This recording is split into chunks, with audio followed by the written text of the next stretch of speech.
Gerry. Yeah, That's so fine. Gerry Duffy, you're well known for your monumental feats of endurance. You've done the 32 marathons in 32 days, the 10 Ironmans in back-to-back consecutive days, and also you ran 100 miles in under 20 hours, which is just phenomenal. And yeah, I don't know if you know this guy called Alex Honnold, Gerry. He climbed up this rock face called El Capitan without a rope, so he was free Oh soloing. yeah. Yes. Yeah, and just you and him kind of occupy the same part of my brain, to be honest, just in terms of like just being astonishing and just you kind of embody like courage, strength, and persistence, and just really like what our mind and bodies are really capable of out there, when you push the limits. So yeah, and I know you're involved now in like public speaking and seminar stuff, so we're going to get into that. But Gerry, if I could take you back to what it was like before kind of you made these changes to go on the path of like, running and an ultra marathon. So when you're 27, did something happen? Was there an epiphany? Was there an event, or was it just that things just led up to a point? I think it's more it's I guess it's a journey is the first answer to the question. It's been just a slow um almost shift in direction. Just started maybe instead of going that way, I just kind of moved the dial maybe a couple of degrees in a different Right. direction. And at the beginning that was just to lose some weight. Maybe how would I do that? Take up exercise, took up running, and just slowly over time started to almost become a almost like a almost the opposite person. But over time, instead of being very, very unfit, slowly over time I became very, very fit. Instead of being a really maybe somebody who had quite a poor diet, I evolved into somebody that had just began to look at eating habits in a different way. Somebody that was kind of lacking ambition and not asking a lot of themselves to slowly but surely start to make better choices, set small, modest goals, achieve those goals, raise the bar a little bit more, got a little bit more focus in different areas of Mm, life. And just, if you consistently do that over 3, 4, 5, 6 years, I've learned you end up in a very different place. And yet right. it was just a small degree, but a commitment to going in a different direction, I guess. Awesome. Yeah. And am I right in saying that one inspiration that you took was from the golfer Severiano Ballesteros? Because I'm a big golfer. And I was just surprised to hear that because he's obviously very charismatic and talented and passionate. And is he somebody that played a role in you kind of driving yourself? Yeah, so at one time I was a bit of a golf nut. Right. I just loved the game of golf. I still have a very significant interest in it, but not from a playing level, more from a watching level. Right. But at one time in my life, it was a really, really important thing. And Sevi, I'm of that era that kind of grew up through the Sevi era. And for those not familiar, he was a Spanish golfer in the very late 70s, right through the 80s, which was kind of when I was growing up. And he was the Tiger Woods of his time, and he was the greatest. And as you said, the charisma that he had a great affinity with Ireland. I remember watching him as a kid playing in the Irish Open. Right. He'd an infectious, inspirational impact on people, and not just me, millions of people all over the world. And I was lucky enough to meet him once upon Oh, a time. right. Had a photograph taken, and yes, he was somebody that really kind of resonated with me. But you know, when I got the photograph developed, I kind of recognized him, but I didn't recognize myself because at that time I was very unfit, quite overweight, and leading a very sedentary life, and kind of just decided I need to do something about this, and it kind of brought me in a very different direction. Amazing. Yeah. So it kind of sounds like just one thing led to another, just very small incremental improvements and just getting a little bit better each day. And just that left you up in a completely different place. Yeah, and even you alluded, James, to the kind of work that I do, and I've been kind of full-time speaking in the area of high performance for 15 years. And I've been very fortunate to have gone from like my starting point 20 years ago. I was terrified of public speaking, Right. absolutely terrified of it. Yeah. So the first alter one degree is, well, I'm going to take this on. I'm going to do something about it. And a couple of years later, I decided I wanted to become a speaker. Still, a significant challenges in the area of confidence, Great. but I stayed on that path, and I evolved into making a decision to become a speaker.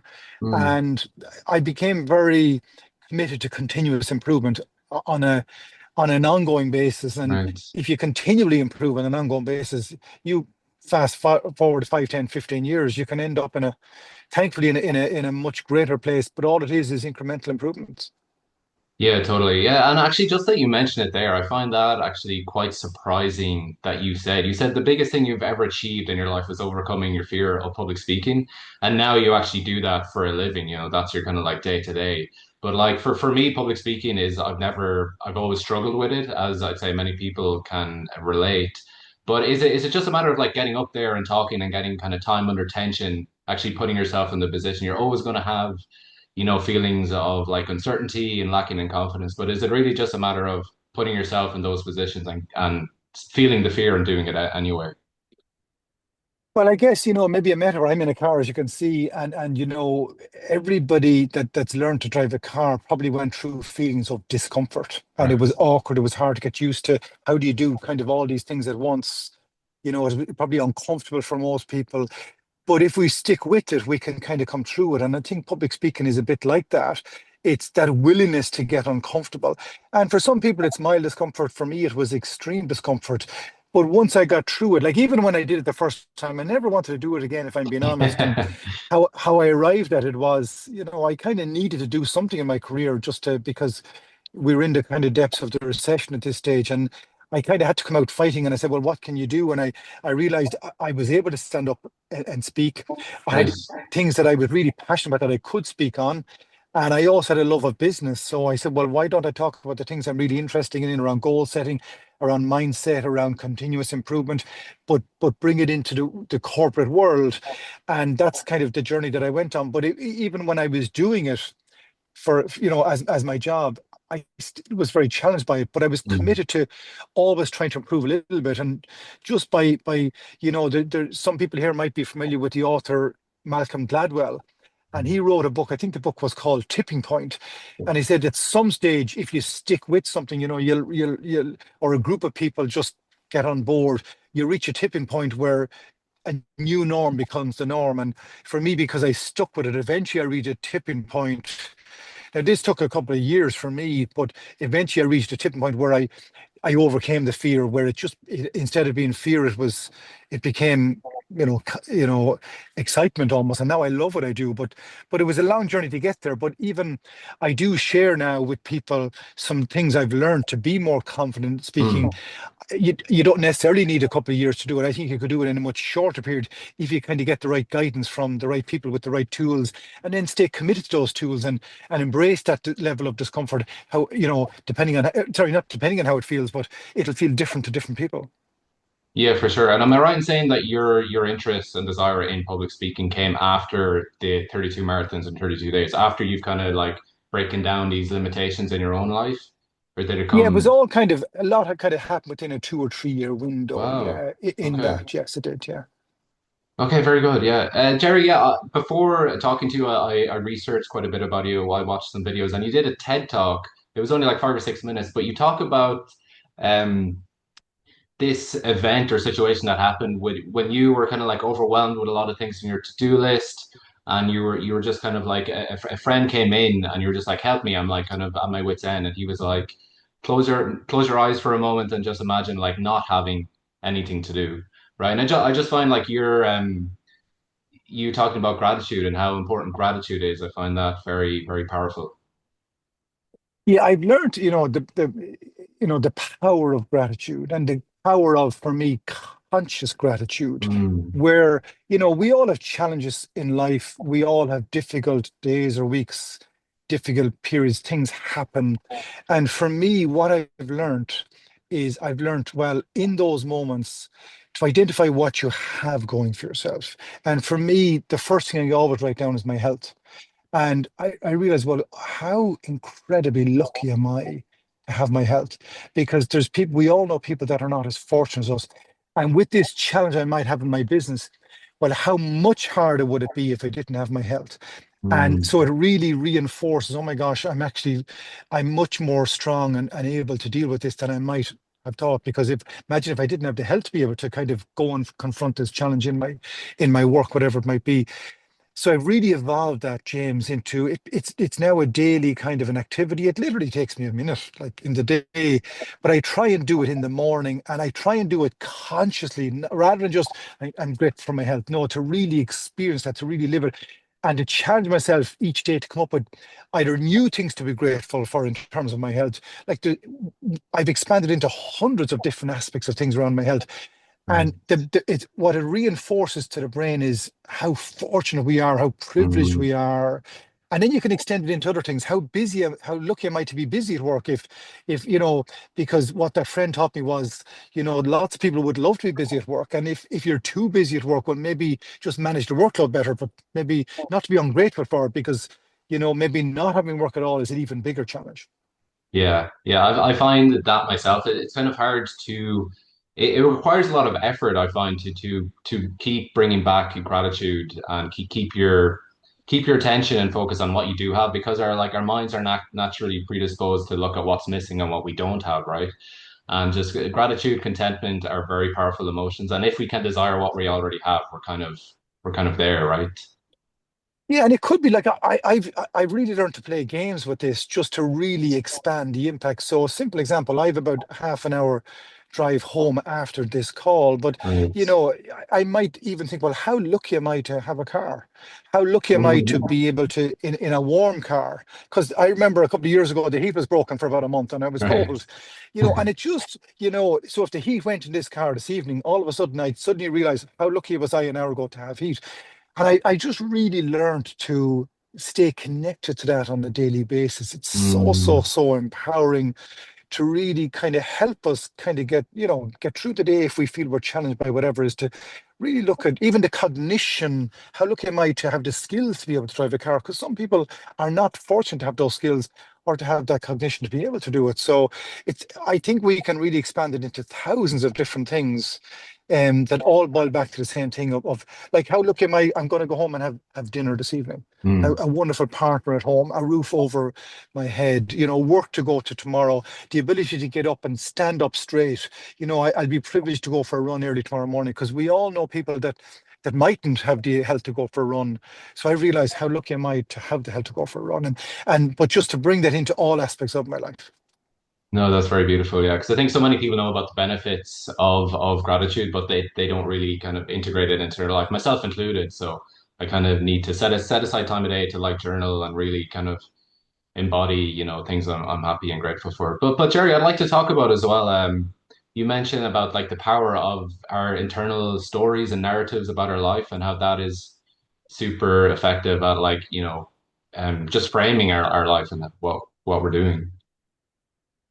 Yeah, and I've learned, and they're just through life experiences, James, but I've learned some really good mindset tools just that I kind of created in my own head. And a simple example might be, we might have a big ambition we want to achieve, or we might have a really big challenge in our life.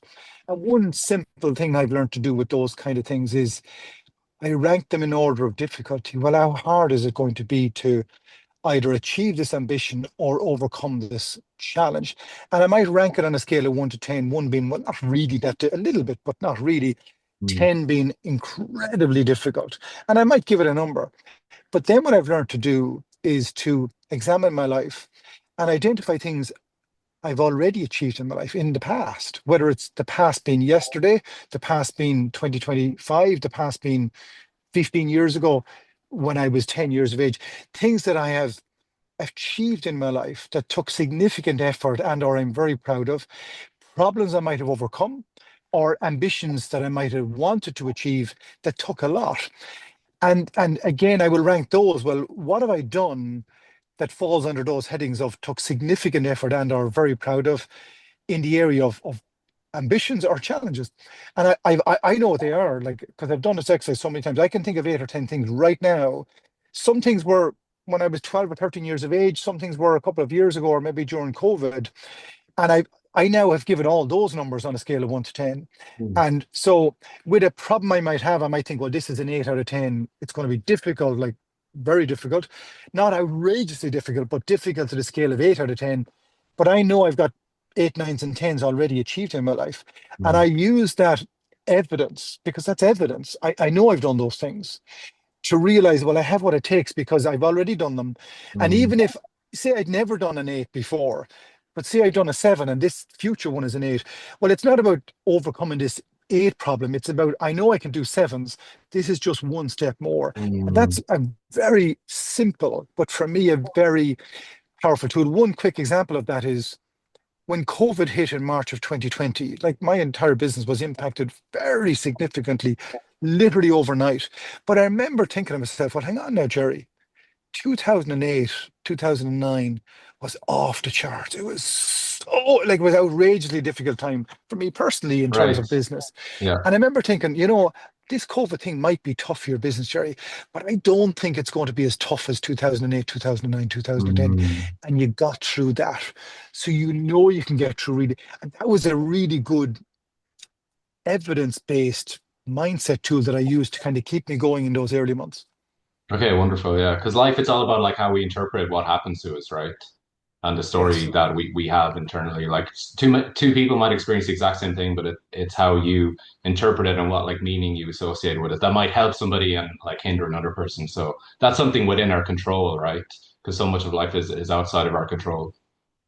Absolutely. Absolutely. Yeah. So Jerry, you go around and you give a lot of talks to like businesses, like sports teams and like individuals. Is there any like common like traits that you see amongst these like very, very high achievers? We'll say 1%. Like what do they have in common in terms of like characteristics? I think one thing that comes to mind is a growth mindset.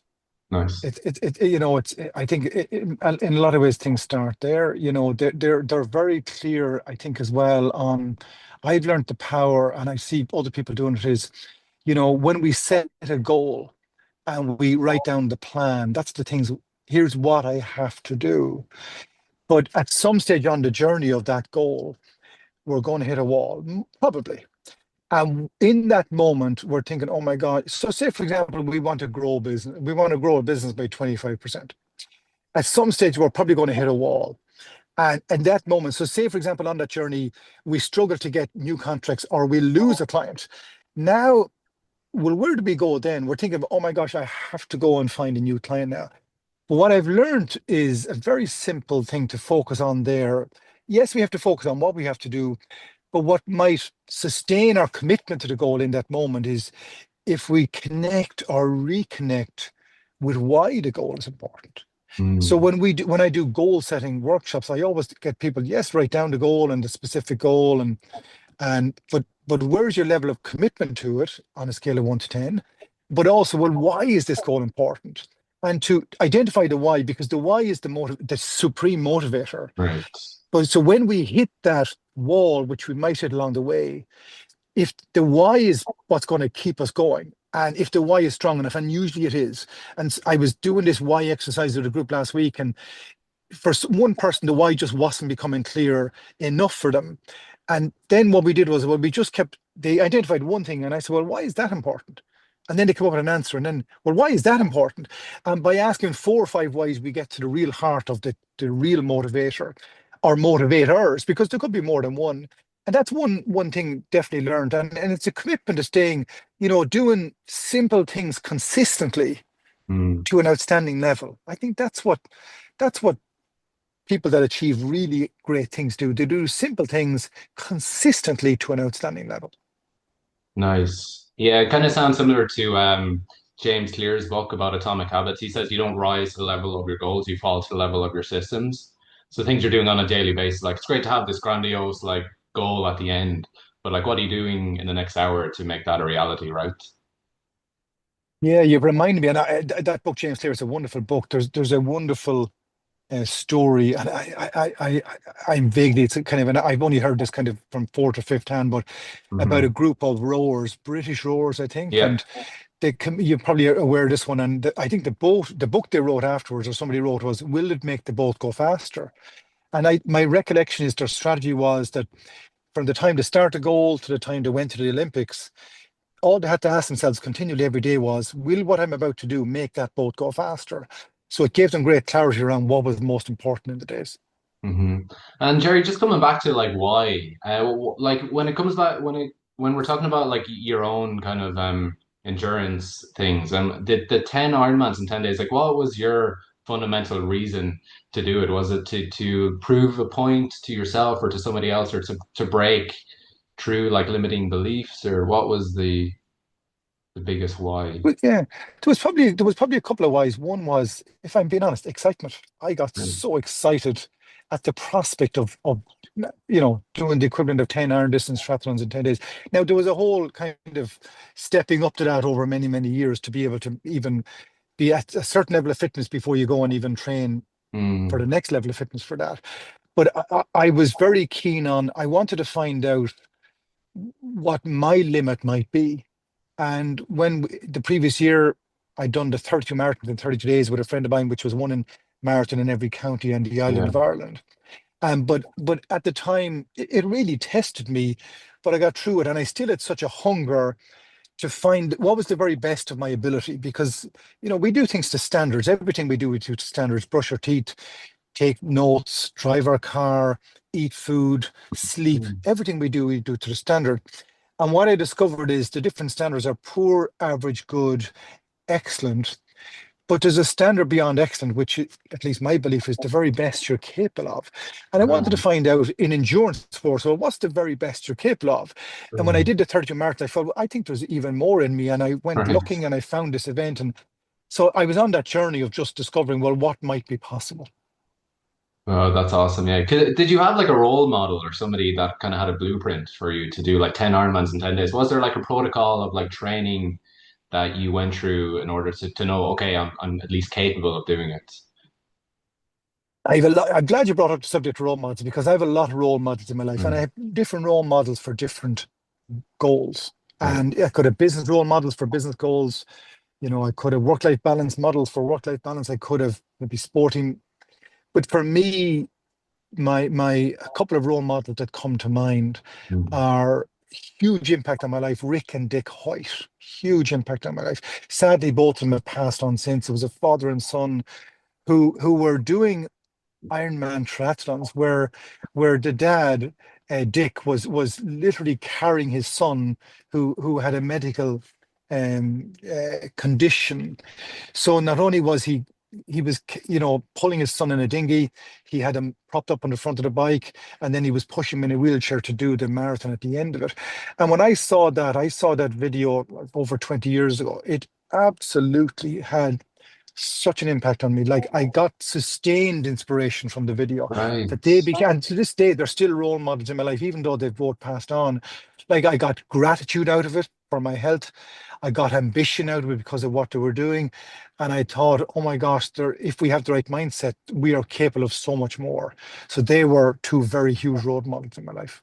Right. And at that time, did you work with like any mentors? Because I think like having mentors or like an accountability partner is so important in getting the most out of us and like keeping us kind of honest and accountable in terms of like what we want to do. So were you working with mentors at that time? Yeah, yeah, I've had different mentors in different guises at different times in my life. Like my brother has been a great mentor to me. He's a little bit older than me, and he definitely gave me really good guidance at really good times in my life. And he still does from Right. time to time. And I've also used kind of coaches for different things, whether it was, it could be, somebody that might help me with an aspect of sport, somebody that I learned from. I also mentor through reading people's books. And when I did the DECA Iron event, I remember reading a book from a guy I've never met him, but I had that growth mindset. I need to learn here. And I was learning from other people that were even training for the event, that were documenting their training online.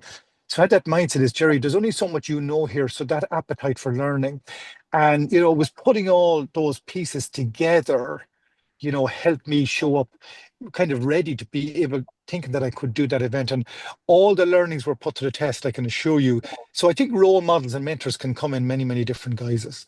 Yeah, sure. And like what are your reflections now as you look back in like 2026 and that like those 10 days of like just incredible just persistence and endurance? Like what are some of the salient things that come to your mind? Gosh, and it's kind of 14, 15 years ago now at this stage. Right. But I remember thinking, like I got some amazing learnings out of it. And I think Mm, one of the biggest learnings I got out of it to this day is, a simple example. If I have a really busy week ahead of me, like where I might have a very significant workload, and say I'm gone on the road Monday to Friday, and I've got, even pressures of work, because we all have, or most of us might have pressures in work, and, where I really have to stand and deliver an impact, et cetera, et cetera. I might look at my calendar and say, well, I've got 5 days, 5 events booked in, but I'll cast my mind forward to Friday night. And I know Friday night at 9 o'clock is definitely coming. Chances are I'm going to be at home, having a lovely meal at home with my partner. And I know the universe guarantees next Friday is coming, and the way time goes so fast, it's going to go that quick. And I used to apply that in the decade that even at 10 o'clock on day four, I'm thinking, well, no matter what happens at 11 o'clock tonight, I'm probably going to be finished.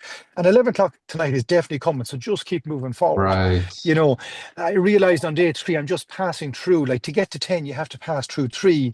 On day four, you have to pass through day four. So these are simple principles I've learned now. If a really Mm. busy period in the year, well, time is going to make sure we get through this anyway. Like Q2 is definitely coming. So Q1 is, you're just on the way to Q2.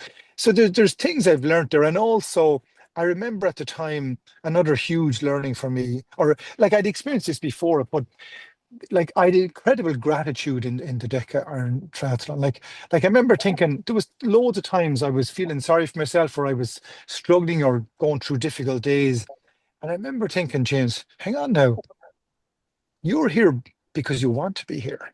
Mm. You're here by ambition. You're here by choice. You can go home right now if you want to. So many people in life have real challenges in life that they can't leave, that they can't just drop it. You can drop this right now if you want to. And like gratitude is my number one strategy, Amazing. James. It's my number one strategy to this day. Like I'm so lucky. Like I've done a gratitude exercise today, and I really, really, I'm always trying to grow it, to improve it, so that I sustain that gratitude mindset and resource in my life. So like I could tell you 10 other things, but they're the two of the biggest things that 14 or 15 years later I still use. Okay, fantastic. Yeah. And you find it sounds like what I'm hearing is like from all the willpower, persistence, and determination you had in achieving the Ironman and the 32 marathons, it spilled over into more or less every aspect of your life. Absolutely. Like I use it. I use the same principles. Like even the why behind why I was doing those things, like I have whys behind my business goals. They don't, I use the same strategies, but for any kind of goal in life. And yeah, there were like, I don't look on those as challenges. Like they were ambitions. I wanted to do those things. Mm. And, I've had challenges in life just like everybody else, like real challenges. Mm. And, like difficult times, so when I look back on those things, I look back on them as like they were wonderful times. I've moved to a different place now. Like exercise is still a non-negotiable for me, and I mean physical exercise. Like Mm. it's non-negotiable in life. Like I just I I my identity now is I exercise every day. Even on days I take a rest day, I'll go for a walk. Right. But I'll every other day I'll always exercise. So that's even though I mightn't do an event or do an ambition in terms of an Ironman or whatever it might be, exercise to this day, 15 years later, is still it's like brushing my teeth. It happens every Right. day. Awesome. Yeah. I love a real powerful kind of reframing you have. It's like I don't have to. I get to do these things. I'm privileged to be able to do these things. I don't have to do literally anything, but I'm lucky enough to get to do it, right? Yeah, because in that moment when we feel that we have to do something, whatever it might be, almost always knows somebody that would love that Mm. would love to be able to do, but that cannot do it. And Mm. when I changed that word have to versus get to, my whole life changed. And I'm not saying that every day I kind of wear that, but in those moments, like even, like do I have to be busy in 2026 or do I get to be busy in Uh, 2026? Because lots of people, maybe their businesses are not in a good place and they would love what I might be fortunate and privileged enough to have. So that mindset, and it kind of helps you get through. I might think, gosh, I have to go to work today. Well, I get to go to work today. There's some people here would love to go to work, and for whatever reason, either they don't have work to go to, or they may not have the health to be able to go there. hmm. Yeah, no, that's wonderful. Yeah, I've never had the like opportunity to go to like a third world country to see like people in like utter poverty, but I can only imagine like an experience like that would really kind of solidify, well, I really am like part of the 1%. But I guess you can obviously just bring to mind how much you have and how much others would appreciate what you have, I guess, right? Yeah, and this is why, and I just find this works for me. That's why I do conscious gratitude, or some people might call it intentional gratitude, where it's actually, you go to a gym and you do workouts. I try and do gratitude workouts. They might only last 60 seconds, Mm, but if I don't innovate it, it might just become almost unconscious and I won't get the same impact. So I'm always trying to find ways to innovate gratitude. And so for me, it's like it's a mind, that's a workout for the brain, but that it really sets you up, I think, to really have, to recognize what you have, what we're blessed to have, even time, time on earth, and this is our time, and conscious gratitude for that as well. mm. No, wonderful. Yeah, I want to pivot now, Jerry, to talk about like when you're dealing with like athletes and high performing sports teams, what value do you put on like body language and like like just having positive body language and how do you work with that? Yeah, a couple of things come to mind. I remember somebody working with a particular team, and this, I watching the first game, and this player, just had two fantastic scores, and he's running off the pitch. And this is my first time ever to see this team playing, and I'd been told that this particular guy was kind of struggling with confidence. And I watched him, and I saw him score brilliantly in this game. And he's walking off the pitch, and I went over to him and said, "Oh my gosh, they were two brilliant scores that you got." But his response was, "Did you see the one I missed?" And that was his almost his go-to play. Now, I'm not saying it's easy, but I think he was almost doing that true for whatever reason he was doing that. But in many ways, maybe he was even unconscious. And I've learned to, okay, well, if we want to get to an even better place, is just to maybe just put that value and look what you did achieve. So another thing might be even the difference between shoulders like this and shoulders like that. Mhm. Obviously I'm in the car, so it's a little bit, Uh-huh. but just the difference even in terms of my own psychology. If I just raise my centers by my shoulders by 2 centimeters, I think something subliminal goes on Mm, mm, internally where we feel maybe a grain more confident just by doing that. So I think, physiology, focus and language are they're really interesting. So what is my physiology like? What am I focusing on? And what words am I either literally verbalizing or internally saying to myself? And are they helping me or hindering me? And just to create conscious awareness around, well, what is my physiology like? Where is my focus going? mm, And what language am I using? It's you know if you go back to the fear of public speaking, for most people, if not all people, at least my experience, it's a fear of judgment. We're afraid that people are judging us. In reality, they're not. That's my experience anyway. I know that now. I didn't 20 years ago. I thought people were judging me, so that was manifesting the fear. And so I began to, and I do a lot now around confidence for presenting, is we got to come up with these, what I think are really simple tools, but it's your commitment to the tools. And I'm reminded of a great quote from Eleanor Roosevelt, who was First Lady in the White House for, I think, for 11 or 12 years in the 30s and 40s. She said, "Nobody can make you feel inferior without your consent." mm. And I was giving consent for myself to feel inferior. So I learned to maybe interrupt that pattern. And so again, there's lots of mind tools I kind of get very energized by because I've really learned the power of them as somebody that was hugely lacking in confidence and that wasn't achieving an awful lot in life. I just over time, just instead of thinking that way, I've over time slowly but surely, evolved into a different way of thinking. Wonderful. Yeah, I think that's probably commonality as well across, with like high achievers. They focus kind of on the shots that miss, right? And I've experienced that myself when I go out and play golf and I have actually an ostensibly good day, a good score. I'll come back and I'll be in the car like, and I'll reflect and dwell on the putts that I missed or like the shots that didn't go my way, and you kind of take for granted the stuff that went in, the birdies, but you just dwell on the misses. So it's about kind of like coming back to thinking about like the good that you did that day and the good shots, Yeah, etc. you're so right. I remember, and I don't play golf now, but like kind of, so this story is probably 30 years old at this stage. But I remember in the mid 90s playing. what to this day was my greatest ever round of golf. And I was a Right. golf fanatic, but the best round ever. And I think now it's so old now, but at the time, I think I had 4 or 5 birdies in the front nine. Jeez. This And in Mullingar, was it? no, no, no. It wasn't Mullingar. I was representing Mullingar on a different course, and Okay. it was in a match play environment. So I had a partner as well. So you had that maybe that bit of freedom to be able to kind of let it wasn't stroke play. And from Hmm. people not familiar with stroke plays, where every shot counts in match play, you can kind of get away with having a bad shot or two. In stroke play, it's very you can't really. And but I remember for years afterwards, James, whenever I stood on the first tee.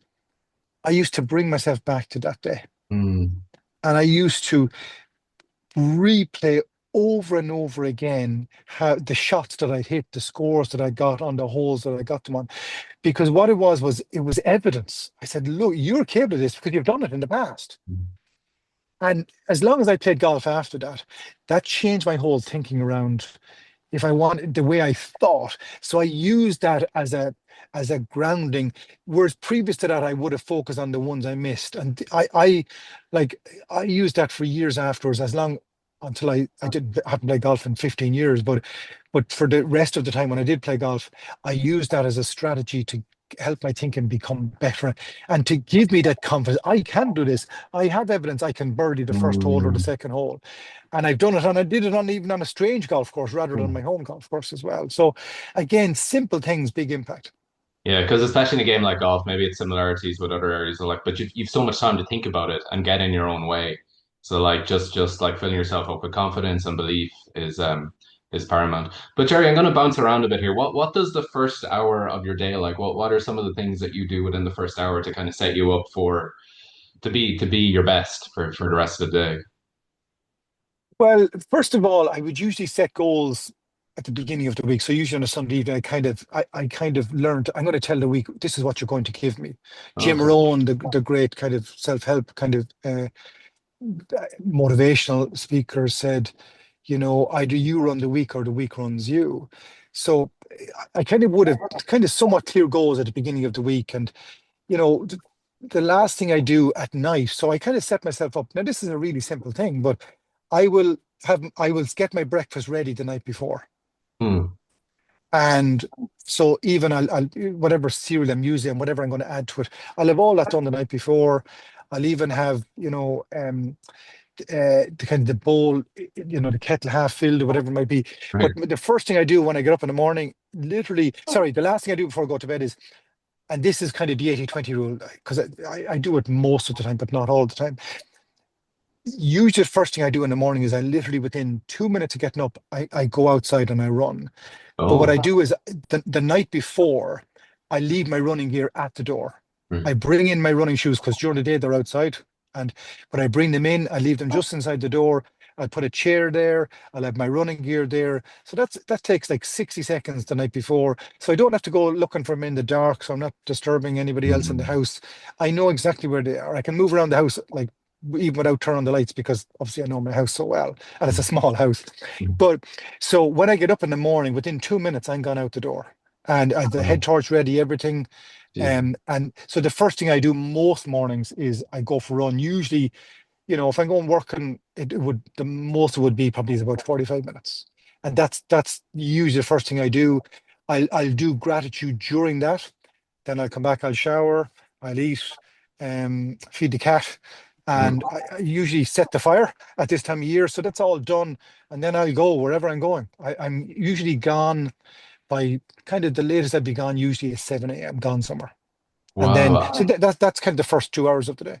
Awesome. And have you even looked at your phone at this stage, or do you wait to get all that out of the way and then you kind of like look at email and Yeah, so usually what I do is, if I'm being honest, and if you told me 3 years ago, I would have given you a very different answer. But if I'm being honest, I now bring my phone with me. I never used to do that up to 3 years ago, but now I listen to podcasts all the time. oh, nice. So yeah, so I had the earbuds beside the door.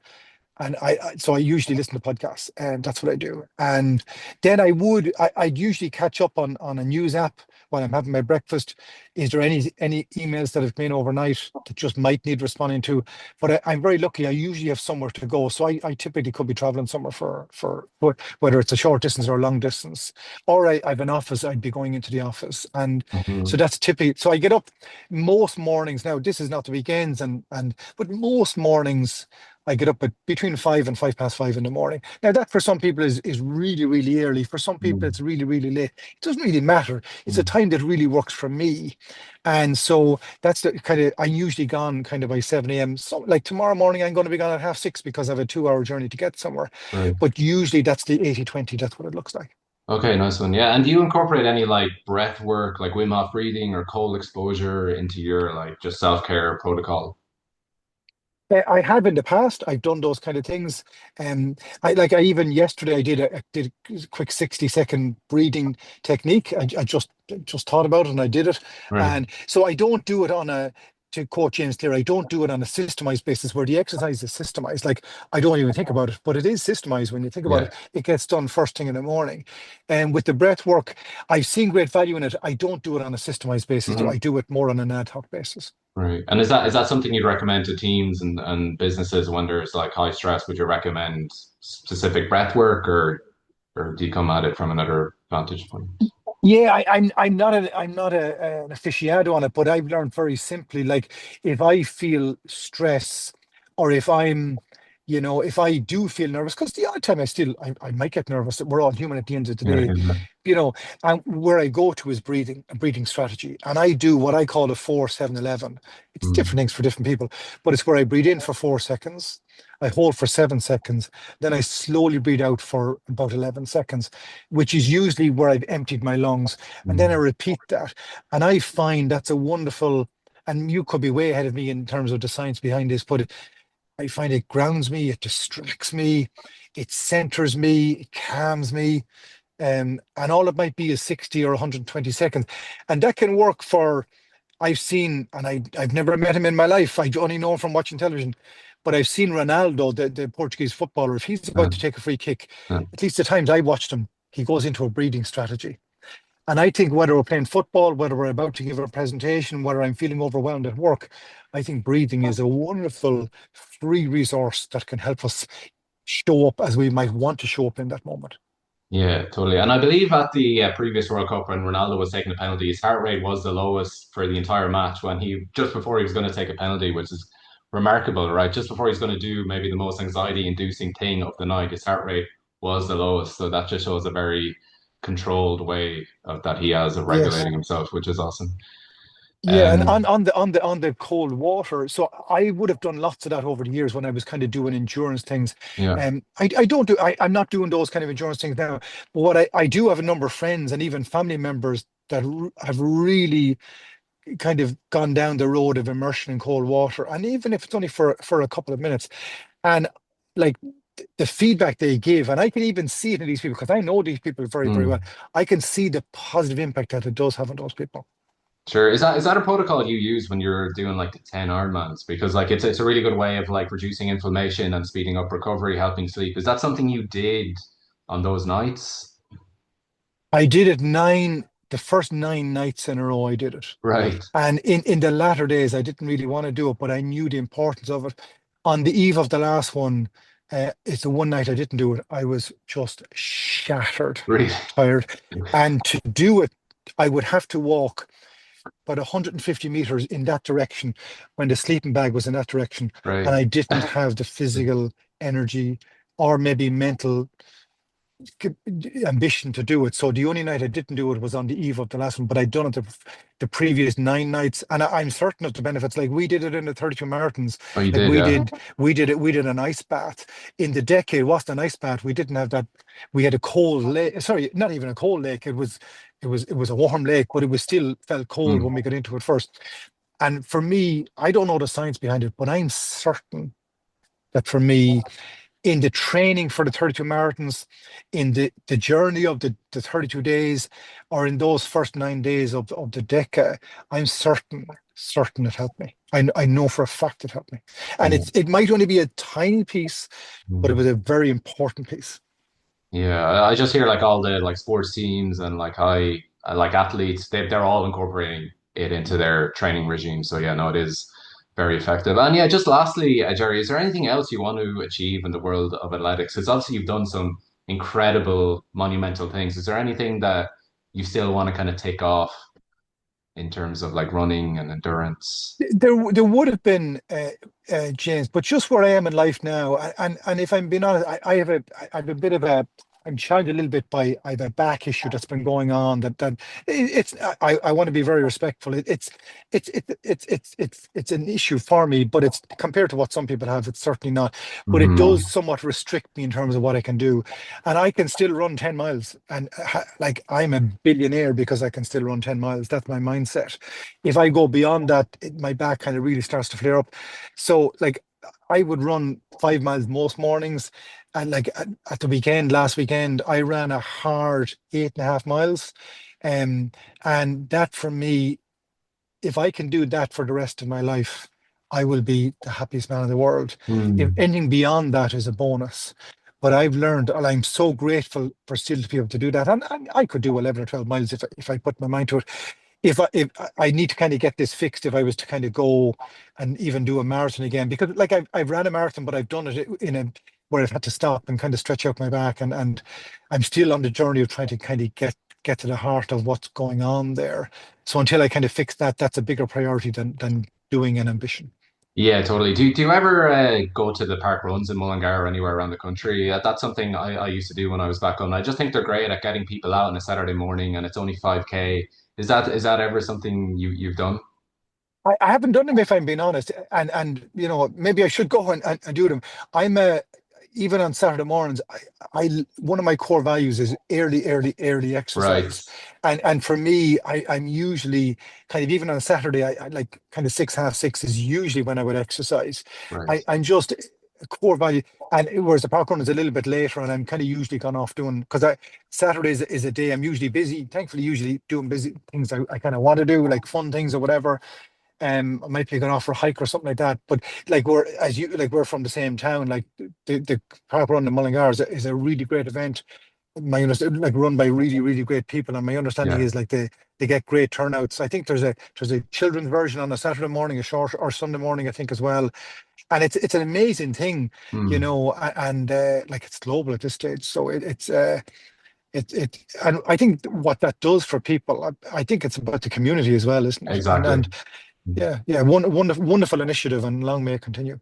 Yeah, no, they're awesome. Listen, Jerry, it was a real privilege talking to you. It's so good to talk to another Mullingar man because they're few and far between where I am. So I really appreciate your time and keep doing what you're doing. You're an awesome person. Thanks very much. Thanks, James, for having me on. No problem. Okay. Take care, Jerry. Cheers. Bye bye.